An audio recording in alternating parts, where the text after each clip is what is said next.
ሻሎም ሻሎም ሻሎም ቤተሰብ እግዚአብሔር አምላኽ ሰላም ጸጋ ናይ ክርስቶስ ምስ ኩልኹም እዩ ኣንዓኹም ሰላሐዲን ካብ ንክርስቶስ ዝገልጽ ትውልዲ ዓለም ለኻዊ ቤተ ክርስቲያን ሎም ድማ ነዚ መዓልቲ ዝኸውን ናይ ህይወት ቃል ሓቢርና ክንካፈል ኢና ሎም ንካፈሎ ቃል ትብዓት ነቃሉ ዝብል እዩ ትብዓት ነቃሉ ዝብል እዩ ሪኹም ኣሕዋት ናይ እግዚአብሔር ቃል መንፈሳዊ ቃል እዩ መጽሓፍ ቅዱስ ክዛረብ ከሎ ቃለይ መንፈሴን ህይወቴን ይልዩ ስለዚህ እዚ መንፈስ ዝኾነ ቃሉ በትክክል ንዕኡ ዝኾን ድማ ናይ መንፈስ ትብዓት ካይደልዩ ነቲ ቃል ክትነብሮ ነቲ ቃል ከም ዝሰርሕ ክትገብሮ ነቲ ቃል ኣብ ህይወትካ ክትጥቀመሉ ነቲ ቃል ኣብ ህይወትካ ኣድማዕነቱ ክትርእየሉ በቲ ቃል ክሳዕ ክንደይ ተባዒኻ ወሳንነት ኣለዎ እዩ ስለዚህ ቃል ኣምላኽ ንዕኡ ዝኾን መንፈሳዊ ትብዓት ኣለዎ እዩ ስለዚህ ሎሚ ስለ ንቃሉ ትብዓት ገለ ክንካፈል ኢና ግብረ ሐዋርያት ምዕራፍ 4 ሓደ ጊዜ ንሐዋርያት ኩሎም ምስተስኡዎም መንግስቲ ይተርፍ ቶም ኣብቲ ጊዜ ዝነበሩ መራሕቲ እምነታት ኣይተርፉ ሃይማኖት ኣይተርፉ ኩሎም ምስተስኡዎም ኣቅድሚ ጎይታ ንቃሉ ንስም ኢየሱስ ብኡኡ ትእምርትን ተኣምራትን ክገብር ንእግዚአብሔር ኣምላኽ ናይ ቃሉ ትብዓት ደልዮም ኣቅድሚኦም ዝቀረቡ ከምዚ ኢሉ መጽሓፍ ቅዱስ ኣብ ግብረ ሐዋርያት ምዕራፍ 4 ካብ ጥቕሲ 29 ሕጂ ድማ ጎይታዬ ናብ ምፍርርሆም ረአ بسم اتي قدس ودخا يسوس محواي حموماتن تأمرتن تأمراتن كخون إدكا زرقح نباروتكا دما بخلو تبعات قالكا كزارو بحبهم ريهم بخلو تبعات نقالكا كزارو بحبهم مسلمنو خاا اتاتا اكيبهم لازلو سفرا تناوتت كلاتهم كا منفس قدس ملؤو قال أملاخون بتبعات تزاربو واو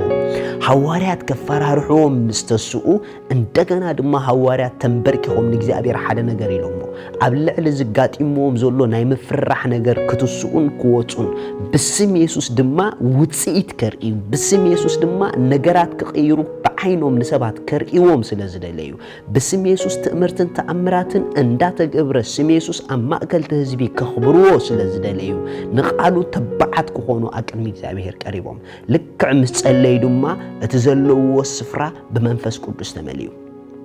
ነፍስ ወከፎም ድማ በተአውሽጦም ዘሎ መንፈስ ተመልዮም ልክዕ መንፈስ ቅዱስ ምስ መልኦም ንናይ እግዚአብሔር ቃል ለውጥ ንኸምጽሉን ንኽሰርሑሉን ንኸድምዑሉን ትብዓት ይብዎም ለካ ንቃሉን ክንነብሮ ንቃሉ ክንጥቀመሉ ንቃሉ ክንልውጠሉ ትብዓት ዝህበና መንፈስ ቅዱስ በዓል እዩ ትብዓት መንፈሳውነት እዩ ትብዓት መንፈሳዊ ነገር እዩ ሶሪ ትብዓት መንፈሳዊ ነገር እዩ እዚ መንፈሳዊ ነገር ዝኾነ ትብዓት ድማ ካብ መንፈስ ኢኻ ተቀበሎ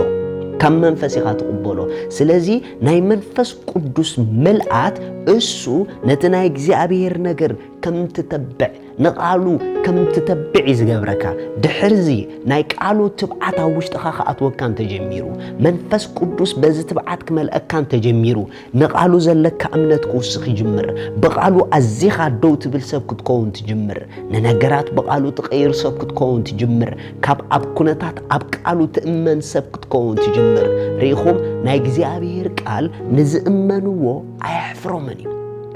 نزئمنو ايحفرمني ኣብ ዘመናት ኩሉ ነቃሊ እግዚአብሔር ተኣሚኖም ንምድር ለውጥን መፍትሕን ክኾኑ ብዙሓት ርኢና የሚና ስለዚ ሎም ድማ ናተይናትኩም እንተራዩ ኣነ ንስኹም ድማ በዝብ ኢድና ዘሎ መንፈስ ዝኾነ ቃሉ ህያው ዝኾነ ቃሉ ዝሰርሕን ዘድምዕን ቃሉ ህይወት ዝልውጥ ቃሉ ብኡኡ ተኣሚና ብኡኡ ተቢዕና ኣብ ህይወት ነገራት ክንቀይር እግዚአብሔር ይደልየና እዩ ቃሉ በባህሪኡ ኣስላጢዩ ቃሉ በባህሪኡ ለዋጢዩ መጽሐፍ ክዛረብ ከለኹም ኢሉሎ እቲ ካብ ኣፈይ ዝወጽእ ቃለይ ከስለጠና ባይ አይምለስን ኢሉ ወይ ከምቲ ዝናብን ውርጭና መሬት ምዘነበ ንምድር ዘተርክሳ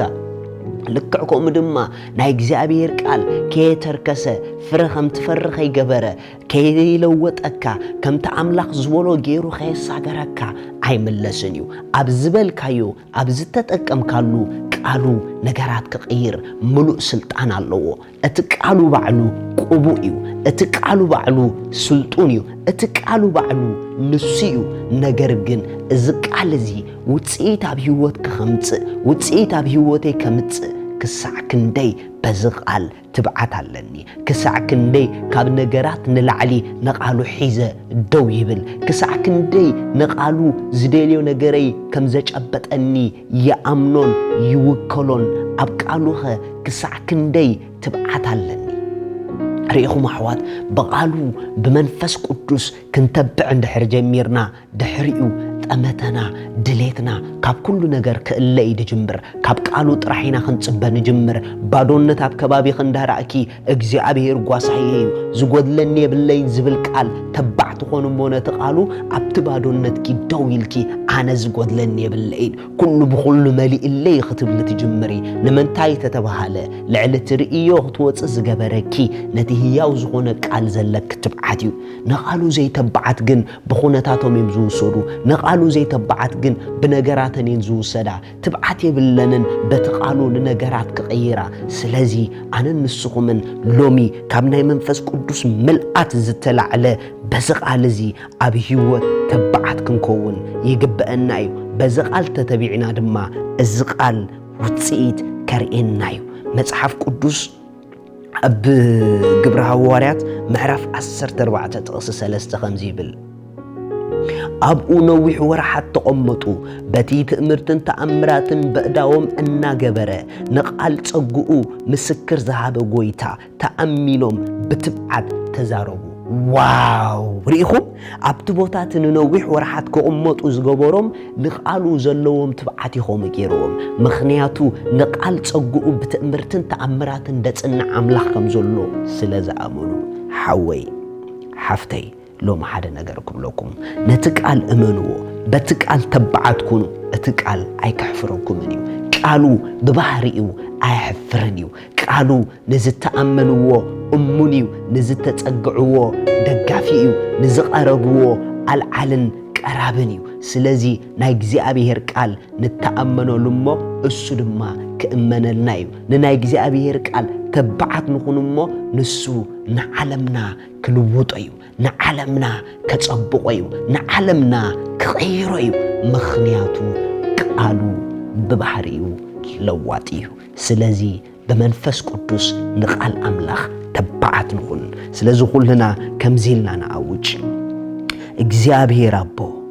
ስለዚህ ሕያው ቃልካ ስለተዘስልት ቃልካ የመስግነካለሁ ቃልካ አመንፈሰይ ስለዛሃብካኒ የመስግነካለሁ አነ ንህይወት በቃልካ እዝነብራ ነቃልካ ጥራሄ ኣብ ህይወት ዘአምኖ መንበሪይ ቃልካ እዩ ኃይለይ ቃልካ እዩ ትምክሕተይ ቃልካ እዩ እምነተይ ቃልካ እዩ ቃልካ ሕያውን መስለጥን ስለዝኾነ በዘቃልዚ ንዓለመይ ይጸብቆለኹ ንዓለመይ ይፈጥሮለኹ ንዓለመይ ናብ ክብሪ በቃልካ የሳግሮለኹ አሜን ኢየሱስ ጎይታዩ ንጎይታና ኢየሱስ ክርስቶስ ኣብ ህይወትኩም ወሲንኩም ዘይተቀበልኩም ሓወይ ሓፍተይ ኩሉ ብዘይካ ጎይታ ናይ ኮንትነት ኮንቲ እሞ ሎሚያታ መዓልቲ ምድሓን ጊዜ ኸለክ ንጽባሕ ኣይትበሊ ሕጂ ተቀበልዮ ክትቀበልዎ ዝወሰንኩም እዛ ጸሎት ምሳይ ጸልዩ يأمن الله ኢየሱስ ክርስቶስ መድኃኔ ምዃኑ ስለይ ኣብ መስቀል ከም ተሰቕለ ኃጢአተይ ኩሉ ከም ዝወሰዶ ዕዳይ ኩሉ ከም ዝኸፈሎ يأمن الله ከም ዝሞተለይ يأمن الله بሳልሰይቲ መዓልቲ ኣምላኽ ከም ዘተንስኦ يأمن الله ኢየሱስ ክርስቶስ እዩ ካብዛ ሰዓት ንጎይታ ብምእማነይ ውሉድ ኣምላኽ ኮይነለኹ አሜን እዛ ውሳነ ዝወሰንኩም እንኳ ሓጎሰኩም በዝብ ታሕቲ ዘሎ ኣድራሻና ኮንታክት ግበሩና ዘድልየኩም ነገር ክንሕግዘኩም ኢና ሻሎም